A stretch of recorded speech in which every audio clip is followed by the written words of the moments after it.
So you don't need to become someone else to follow Jesus, but following Jesus is going to make you something else.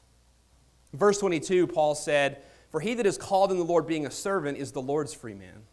Now, Paul is writing to people in Corinth that they would have been servants, and some of them even slaves. Now, don't think in your mind of what we often think of as African Americans who were kidnapped, brought to our country, and forced into slavery.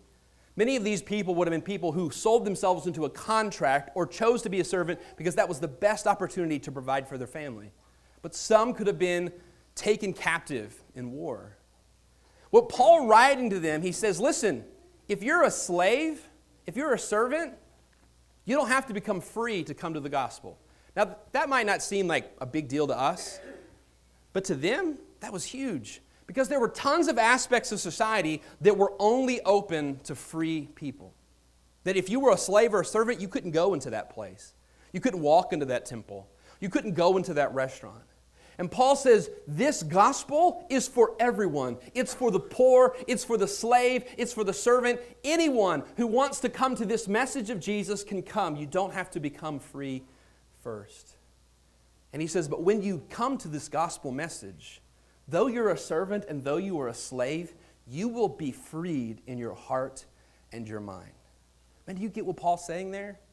He's saying, though you might have a master, the grace of Jesus will give you a freedom in your heart and mind that is greater than the freedom of your master.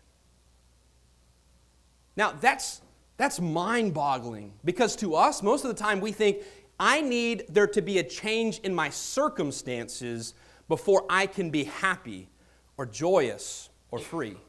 But Paul is saying to these people who are servants and slaves, you can have that freedom, that joy, that peace as a slave or a servant. You see, most of the time we think, I just need a change in my circumstances and then my life will make sense, then I'll be happy. If I get that job that I'm looking for, then I'll be happy. If I get that divorce that I really want right now, then I'll be happy. If I buy that house that I've got my eye on, then I'll be happy. If I can get out of this junker car, then I'll be happy. And we look around and we say, if this circumstance would change, I'd be happy. But you don't need a change in circumstance. You need a change in heart. And Paul said to those servants and even those slaves, you can have the freedom and the joy and the peace of God, even in your current circumstance, if you follow Jesus. Even in what we would consider some of the most difficult circumstances, you can have freedom and peace and joy. You see, when we follow Jesus, it doesn't matter the circumstances we're in. Everything is better. Everything is more beautiful. Everything has greater purpose. Everything is redeemed.